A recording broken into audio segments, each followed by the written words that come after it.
Assalamualaikum warahmatullahi wabarakatuh. Alhamdulillah wa syukurillah wa la hawla wa la quwata illa billah. Yang terhormat Ibu Kepala MTS Negeri 2 Bantul, Ibu Isti Bandini SPD MPD. Yang kami hormati Ibu Kepala Tata Usaha Ibu Isnaini Nurul Huriyah Esos MAP. Yang kami hormati Bapak Ibu guru dan juga tenaga kependidikan MTS Negeri 2 Bantul. Pertama-tama mari kita panjatkan puji syukur kita kehadirat Allah Subhanahu wa Ta'ala yang telah melimpahkan rahmat dan hidayah kepada kita, sehingga pada hari ini Jumat 2 Januari tahun 2026 kita bisa berkumpul dalam rangka pelatihan penulisan berita di Lab IPA MTS Negeri 2 Bantul. Salawat dan salam tak lupa kita aturkan kepada Rasulullah Muhammad Sallallahu Alaihi Wasallam. Bapak Ibu yang saya hormati, mengawali tahun baru ini, alhamdulillah di MTS diadakan pelatihan penulisan berita dengan narasumber Ibu Zulian Istiqomah SPD. Untuk itu izinkan acara yang pertama adalah pembukaan, dilanjutkan acara yang kedua nantinya adalah langsung paparan materi dari Ibu Zulian Istiqomah. Untuk itu Bapak Ibu yang kami hormati, mari pembukaan ini kita buka terlebih dahulu dengan membaca lafaz basmalah. Bismillahirrahmanirrahim. Memasuki acara kedua, yakni sambutan dari Ibu Kepala MTS Negeri 2 Bantul, Ibu Isti Bandini SPD MPD. Waktu dipersilahkan, monggo.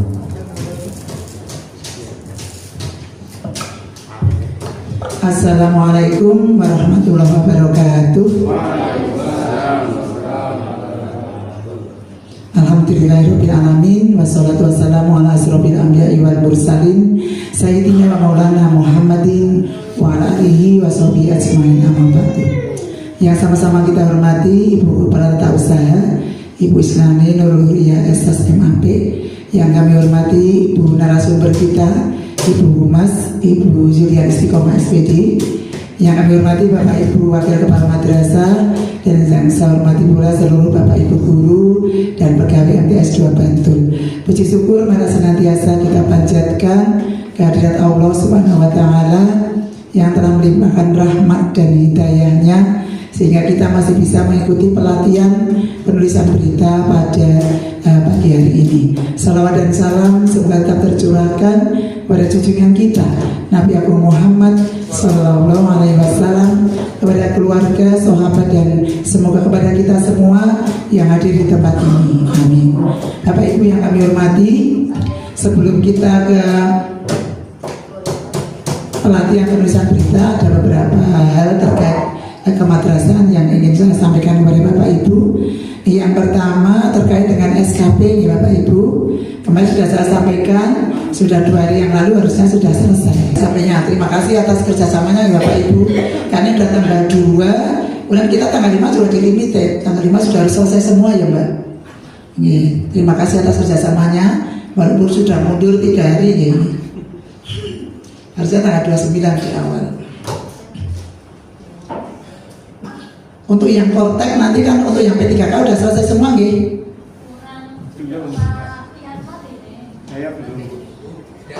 Kemarin dihimbau yang Kortek untuk P3K selesai di bulan Desember ya Mbak?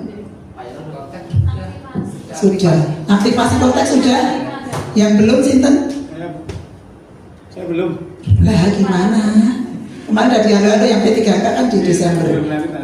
Ya, nanti monggo segera karena dari pemenang itu saya kirim ulang saja nih. Jadi yang menentukan pemenang. Kemudian untuk Bapak Ibu guru yang lain yang belum bisa, yang PNS itu nggak apa-apa karena bisa sampai bulan Januari. Nanti kalau kesulitan bisa langsung ke Pratama. Kemudian dan kalau mengerjakan sendiri ya di madrasah atau di rumah wajib pakai laptop. Karena kalau pakai HP, kemarin pengalaman di Sleman ada salah satu yang menggunakan HP itu salah nomor, akhirnya uangnya puluhan juta lah. Berapa Mbak? 17 atau 24 atau 27, pokoknya banyak. Itu malah hilang. Karena di situ ada mobile banking sehingga malah kesedot gitu. Jadi monggo nanti pakai laptop, kalau nggak bisa langsung saja ke Pratama, cepat langsung jadi. Gitu nggih untuk kortek. Kemudian selanjutnya untuk besok pagi Bapak Ibu. Besok pagi kita melaksanakan upacara nggih. Upacara kita laksanakan nanti jam 7. Kemudian juga untuk seragam kita itu hitam putih seperti Senin. Jadi sudah ada edaran seragam kita hitam putih seperti saat kita hari Senin gitu. Kemudian nanti kita untuk Senin tetap seperti Senin biasanya, tetapi nanti kalau bajunya yang logo belum dicuci atau belum kering ya monggo pakai putih yang biasa, tapi tetap kerudungnya polos saja nih untuk Senin. Kalau baju putihnya dipakai Sabtu, untuk Senin kalau misalnya belum kering bisa pakai baju putih yang lain. Itu untuk yang upacara besok tanggal 3. Kemudian untuk yang juara-juara nanti upacara di Kemenang ya Mbak Zul, Pak Arif nanti di Kemenang. Kemudian selanjutnya besok pagi minta tolong Pak Yoyo untuk menyampaikan kepada siswa bahwa kita akan melaksanakan rahasia di hari Senin nih Pak Yoyo. Tidak merasa rahasia di hari Senin, tapi besok pagi sudah diumumkan biar nanti anak-anak itu sudah prepare atau persiapan. Misalnya ada potong rambut, potong kuku dan sebagainya sudah persiapan sehingga Senin itu sudah banyak yang tertib begitu. Jadi kita tinggal menindaklanjuti yang tidak tertib. Selanjutnya di hari Senin itu nanti jam pertama kosong karena tidak ada upacara, kita langsung maju jamnya. Kemudian nanti pelaksanaan rahasia itu di jam setelah sholat duhur, karena kebetulan Senin, Selasa, Rabu itu tidak ada MBG Bapak Ibu ya, nanti dimulai di tanggal 9 tanggal 8. Jadi tanggal Senin, Selasa, Rabu tidak ada MBG, Kamis baru mulai. Jadi nanti di jam MBG itu setelah sholat kita gunakan untuk rahasia. Bagi yang kelas 9 nanti rencananya ada di lapangan atau yang putra putri sementara seperti itu. Kemudian yang kelas 8, 7 di musola. Kemudian setelah dirasa cukup nanti yang putri masuk ke kelas terlebih dahulu. Kemudian kita cek rambutnya ya ada yang dicat atau tidak, dan juga potongan kuku nanti di musola. Jadi bagi bapak ibu wali kelas dan juga tim kedisiplinan, monggo silakan membawa potong kuku dari rumah, nanti membantu untuk anak-anak yang masih panjang kukunya. Kalau di BK ada 10 nanti bisa dipinjam, kalau yang di rumah punya bisa membawa sendiri. Seperti kita ketahui bahwa 2 tahun terakhir ini madrasah kita mengalami peningkatan banyak prestasi. Di antaranya setahun yang lalu kita mendapatkan juara 3 publikasi obat tingkat provinsi, di mana sebelumnya kita belum pernah mendapatkan. Kemudian di tahun ini alhamdulillah kita mendapatkan juara 2 tingkat provinsi dan juga juara 2 tingkat kabupaten. Ada peningkatan yang signifikan. Dari jumlah berita yang dulu hanya 3.000 sekian, 3.000-an, sekarang jadi 5.000 lebih. Dan alhamdulillah kita menjadi juara 2. Tentunya kejuaraan ini atas berkat anugerah Allah yang Maha Kuasa nih Bapak Ibu, berkat doa panjenengan sedaya dan juga kerja keras dari tim publikasi yang tidak mengenal lelah sampai malam-malam beliau-beliau pada lembur untuk mengejar target. Bapak Ibu yang saya hormati, acara selanjutnya ini paparan dari Ibu Zulian Istiqomah SPD selaku Wakil Humas yang kami menyampaikan tentang pelatihan penulisan berita. Mudah-mudahan kita menjadi penulis yang handal yang hebat. Untuk itu mari kita ikuti bersama Ibu Zurian Istiqomah. Dipersilakan. Baik semuanya, Assalamualaikum warahmatullahi wabarakatuh. Baik, alhamdulillahirrahmanirrahim. Wa bihi nasta'inu wa ala umuri dunya waddin. Wassalatu wassalamu ala asrofil anbiya'i wal mursalin Sayyidina Muhammadin wa ala alihi wa sahbihi ajma'in. Amma ba'du. Baik Bapak Ibu, syukur alhamdulillah hari ini kita diberikan kesempatan untuk memaparkan tentang penulisan berita yang mana ini akan menjadi agenda kita 1 tahun ke depan secara kontinu. Mohon bantuan dari Bapak Ibu semuanya untuk meningkatkan publikasi di MTS 2 Bantul. Baik, langsung saja kita mulai. Saya banyak nengok ke sana karena ini black spot aja di layar saya, tidak tampak apa-apa karena ini extend layar ya, gitu. Jadi yang pertama seperti yang disampaikan Muhammad tadi, kita telah meraih 3 reward untuk publikasi. Tepuk tangan dulu dong. Ya. Berkat menghananya dari seluruh kegiatan yang ada di madrasah kita, sangat banyak sekali kegiatan yang dilaksanakan sehingga publikasinya pun juga bisa banyak. Dan juga terima kasih kepada teman-teman yang telah membantu dalam tim publikasi yang gacor istilahnya untuk selalu menggaungkan kegiatan madrasah. Yang terakhir adalah juara 2 publikasi award Kanwil Kemenak DIY, itu yang paling tinggi untuk tahun ini. Bahkan dua kali di tahun ini dari Kanwil. Yang pertama di Januari 2025 kita mendapatkan juara 3, dan di Desember 2025 kita mendapatkan juara 2.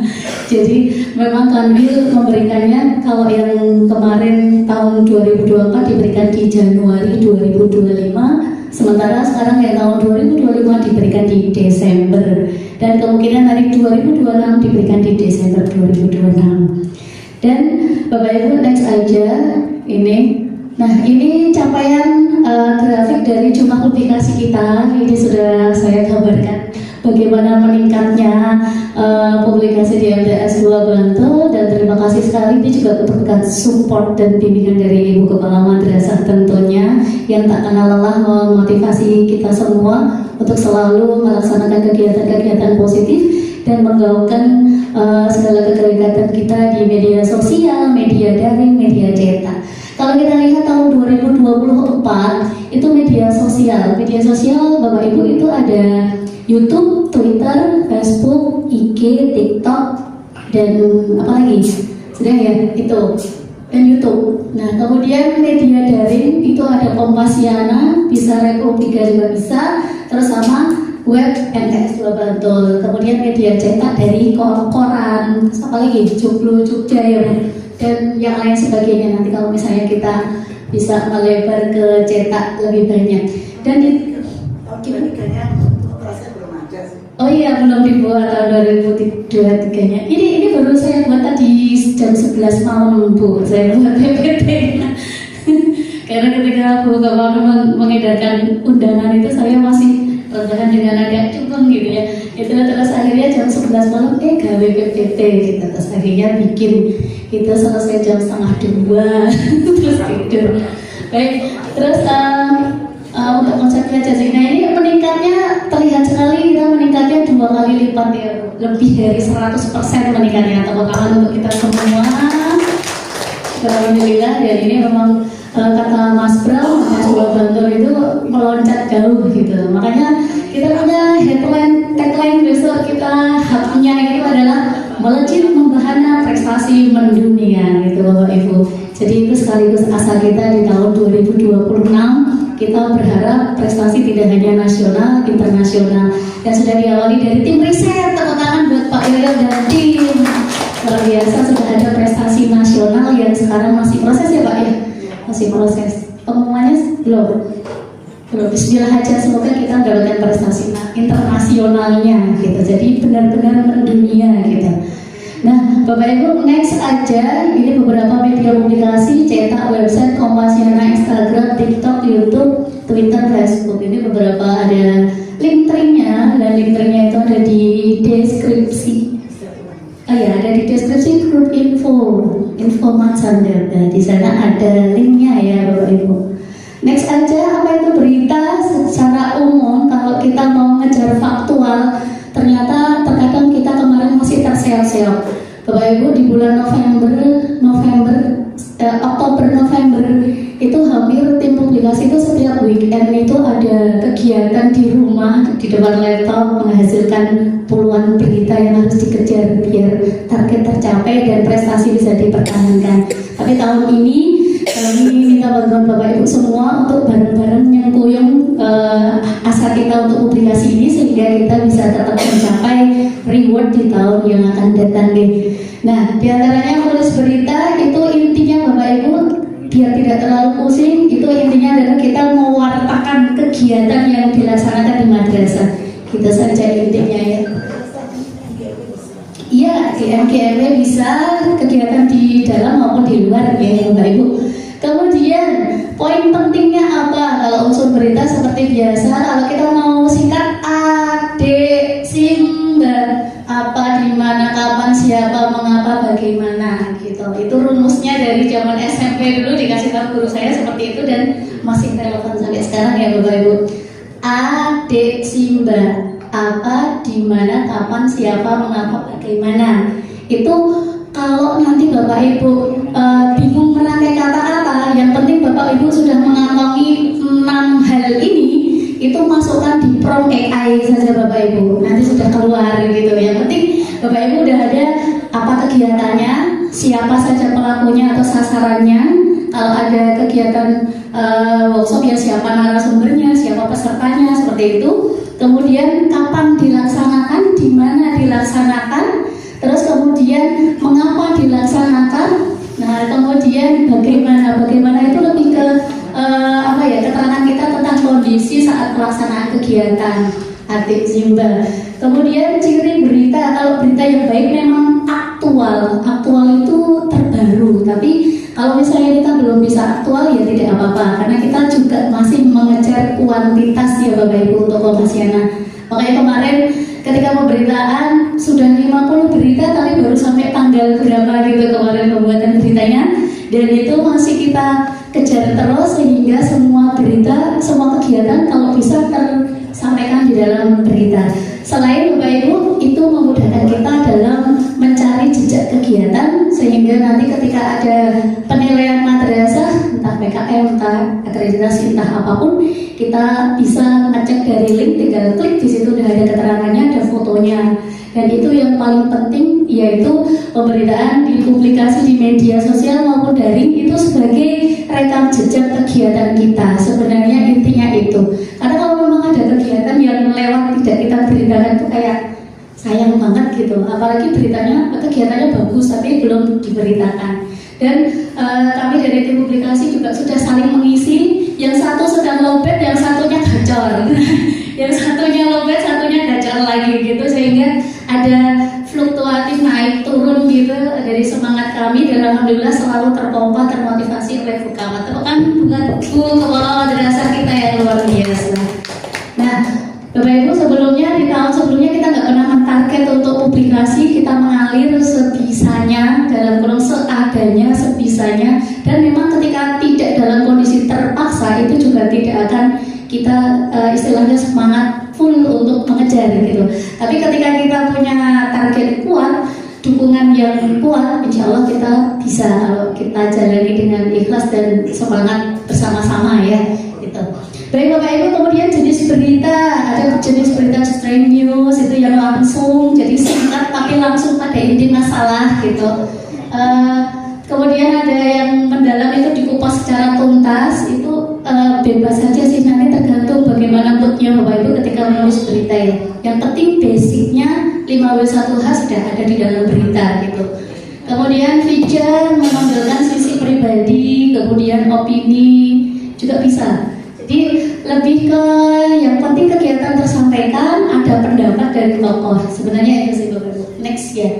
Nah, foto dalam berita apakah penting sebenarnya? Nah, foto dalam berita penting karena itu sebagai bukti otentik terlaksananya kegiatan. Kemudian bisa membangun kedekatan emosional. Misalnya kita pilih berita yang agak menyangkut hati, nah maka pilih foto yang paling pas gitu. Kemudian juga ringkasan visual yang cepat. Jadi kita kadang belum baca teksnya, tapi kalau udah fotonya itu bagus, komposisi pas, momennya yang dibidik itu tepat, kita melihat foto aja udah tergambar isi dari beritanya. Apalagi di foto itu sudah ada bannernya, informasi jelas tanggal dan tempat dan lain sebagainya sudah ada, itu kita sudah bisa menebak isinya. Gitu. Kemudian menambah estetik variasi itu jelas, ya. Kemudian foto yang baik itu seperti apa? Satu, memiliki nilai berita, iya. Kemudian menangkap momennya tepat. Jadi ada juga kadang kita membuat berita, fotonya banyak orang membelakangi kamera, membelakangi pembaca. Nah itu juga kurang pas sebenarnya. Tapi kalau diambilnya agak ke atas sehingga seluruh ruang kelihatan, itu masih boleh. Nah yang paling tepat ini sesuai waktu itu kegiatan FGD kehumasan di Kanwil. Waktu itu karena ada undangan, pas tidak bisa saya yang datang. Kemudian di situ disampaikan foto kegiatan seminar dan lain sebagainya yang paling baik itu momennya dari samping, kelihatan audien, kelihatan narasumber gitu. Nah saat itu kebetulan posisi saya di pojok paling kanan sehingga saya langsung jepret aja dan ini saya jadikan foto sebagai sampel karena saat itu saya ingat aja ada informasi seperti itu. Kemudian harus informatif dan jujur. Artinya kalau misalnya di situ tidak ada objek yang kita hapus dengan aplikasi AI atau apa, yang ini dihilangkan gitu. Seperti itu berarti sudah foto yang jujur. Kemudian lebih jujur lagi kalau misalnya momennya fotonya Bu Eni misalnya suka dikasih date ya, dikasih tanggal. Nah itu sebenarnya juga nggak apa-apa, boleh karena itu menambah pengingat. Ini benar memang foto itu memang diambil tepat pada saat momennya misalnya seperti itu. Tapi kalau misalnya untuk amannya tidak usah. Kalau misalnya udah lewat, ya kalau misalnya Bapak Ibu nanti bisa cek misalnya kalau ini fotonya tanggalnya perlu ditutup apa tidak. Nah itu tinggal di crop sedikit, dinaikkan sedikit sebelum diupload, itu sudah hilang tanggalnya ya. Tapi kalau butuh tanggalnya nggak apa-apa terpakai. Kemudian fokus komposisi jelas. Jadi jangan pilih foto yang blur-blur. Kalau ada banyak pilihan, maka kadang Bu Eni punya banyak foto, itu di sisi lain juga positif karena kita bisa pilih. Misalnya nanti Bapak Ibu memberitakan foto kegiatan yang sama, tapi di situ hanya ada satu foto. Akhirnya rebutan dong, foto itu akan terpakai di semua akun 43 orang misalnya. Nah itu juga kurang bagus juga sebenarnya kalau untuk kompas ya. Ya kalau kepepet nggak apa-apa, tapi kalau misalnya nanti lihat sudah di-post temennya pakai foto yang ini, bisa ganti pakai foto yang lain, gitu juga boleh. Tapi kalau misalnya nggak ada, pakai foto yang sama boleh. Kemudian memiliki caption itu keterangan foto itu loh. Jadi di bawah foto selalu ada keterangannya, misalnya kepala madrasah sedang misalnya kepala madrasah membersamai siswa misalnya market D titik, terus kemudian dalam kurung DOK kecil titik 2 dikasih inisial pengambil foto. Biasanya kalau saya nulis berita yang ini fotonya Bu Eni, ya saya tulis N gitu ya, EN gitu, atau inisial dari pengambil foto. Kalau nggak tahu ini fotonya siapa, tulis dok pribadi gitu Bapak Ibu. Jadi tulis dok pribadi gitu. Nanti kalau udah ditulis dok pribadi, intinya oh itu koleksi pribadi dan anonim, tidak ada nama gitu. Kemudian memiliki etika, foto yang sopan. Jadi misalnya kita motret siswa yang harusnya dia itu auratnya tertutup, tapi kok di fotonya itu tampak beberapa bagian terbuka, yaitu sebaiknya kita punya sedikit di blur atau bagaimana sehingga tetap tidak istilahnya membuat yang diberitakan itu menjadi tersinggung atau jadi kurang suka gitu. Baik, next. Ini ya Bapak Ibu, contoh foto yang kurang baik ini kebetulan juga saya pakai dan yang foto saya sendiri juga. Gitu, jadinya saya pakai foto saya sendiri. Nah, ini di berita saya sendiri juga. Ini kan ada kaki seperti ini ya. Memang paling pas harusnya mengambil dari sisi samping gitu. Dari sisi samping. Jadi ini fotonya kurang baik sebab foto sudut pengambilannya kurang sesuai dan mestinya dibidik dari samping sehingga aktivitas siswa dan orang tua tampak sehingga bisa menggambarkan ini. Jalin sinergi wali kelas, memaksimalkan komunikasi langsung dengan wali murid. Di sini yang tampak hanya wali murid aja. senyum ceria dari wali kelas. Kemudian Bu Rai sama Bu Dina yang di sini tampaknya. Terus next, apa yang harus ada dalam berita?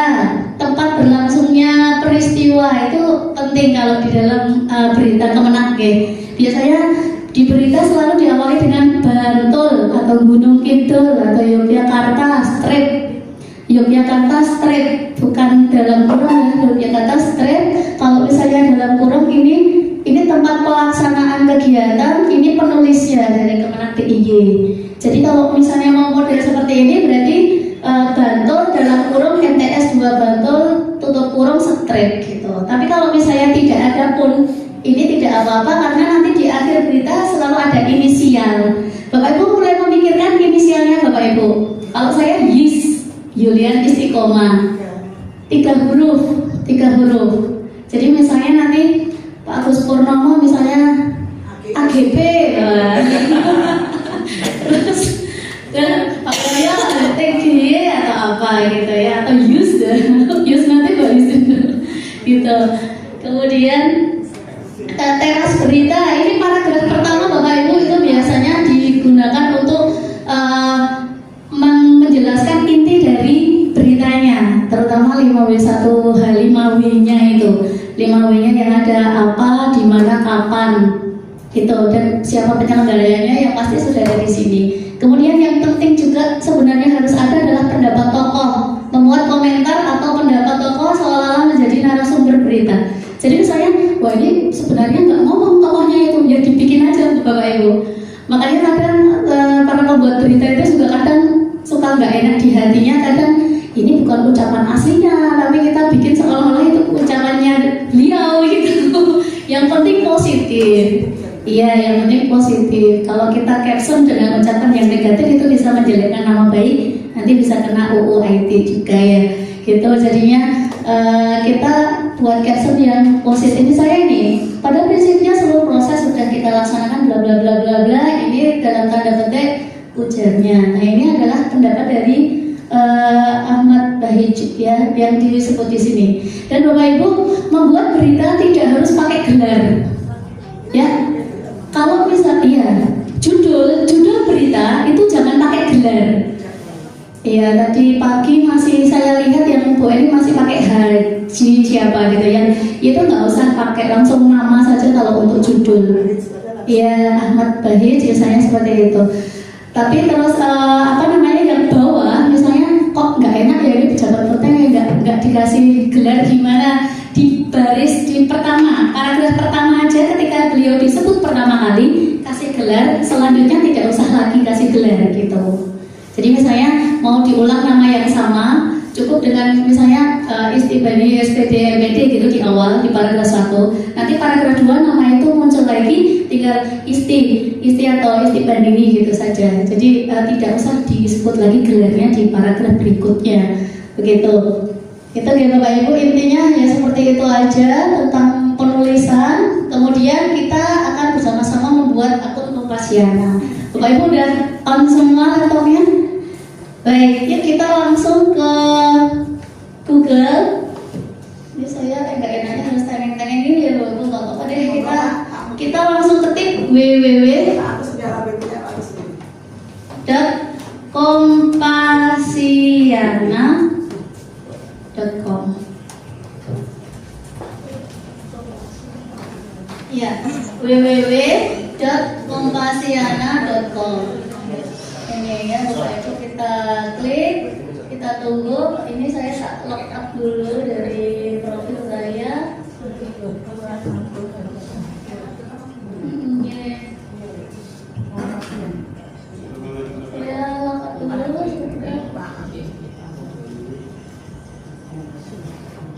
Iya.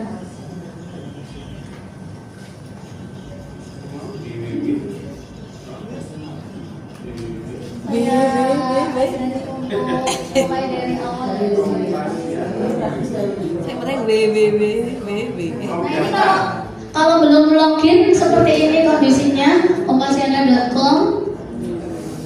Oke. Nah terus ketika Bapak Ibu belum punya akun, klik aja masuk Lalu yang belum punya akun, daftar akun, gini ya. Kalau yang belum punya akun, maka klik daftar akun atau langsung masuk dengan Google, gitu. Masuk dengan Google, klik yang ini, klik yang daftar akun atau masuk dengan Google. Kalau masuk dengan Google nanti bisa ya, saya ini masuk dengan Google. Di sini ada banyak email yang saya sertakan. Yang literasi sudah ada akun, yang ini sudah ada akun. Saya misalnya pakai digital MTS 2 Bantul ini, atau pakai ya digital ini aja deh. Ini ya. Nah ini tinggal continue aja. Nah ini udah otomatis langsung masuk. Lanjutkan. Nah ini terus kita udah otomatis punya akun. Oh, masuk dulu. Pengaturan profil ya Bapak Ibu. Ini bisa diganti covernya, ini bisa diganti juga fotonya, gitu ya. Misal mau diganti foto, kita ambil saja misalnya foto apa ya, logo saja mungkin ya. Nah misalnya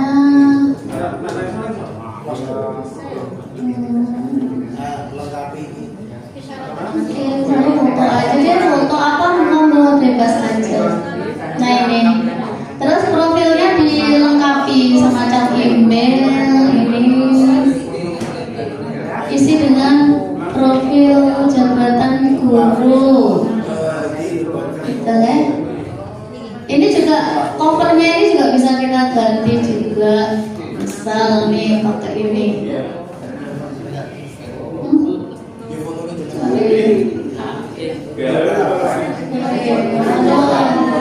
Klik apa ini tadi ya? Profil saya.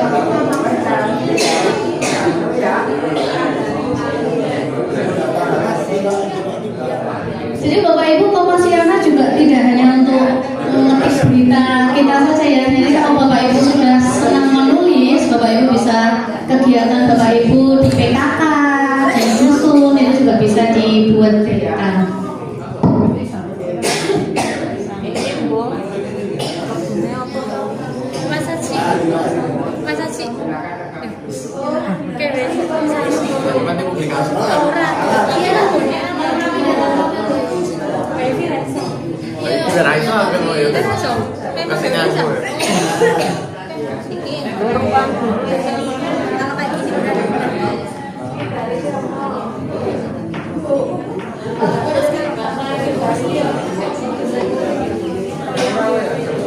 Masuknya apa Mbak Eni?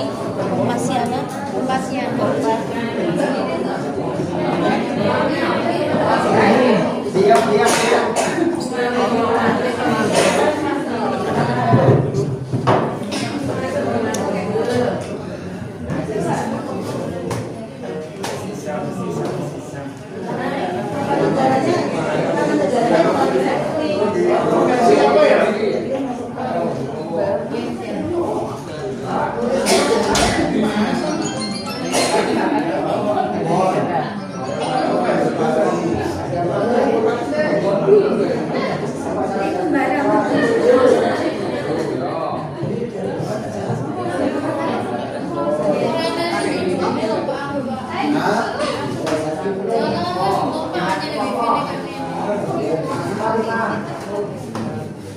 Kalau melengkapi profil, klik pengaturan ya Bapak Ibu. Profesinya Guru atau pegawai gitu Pak. Ini diisi guru misalnya atau pegawai. Kemudian ini deskripsinya misalnya. media sosial harus wajib diisi nggak? Media sosial wajib diisi nggak? Diisi. Misalnya guru mata pelajaran fikih di MTS TikTok ini media sosial wajib diisi. Ya diisi Pak, diisi. Kalau apa blog Bu Eni?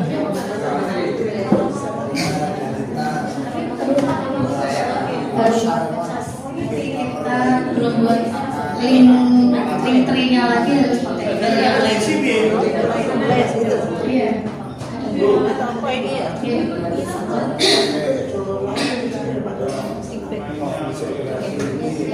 ahli gizi. Coba. Lalu domisili Ya, kita jenenge. di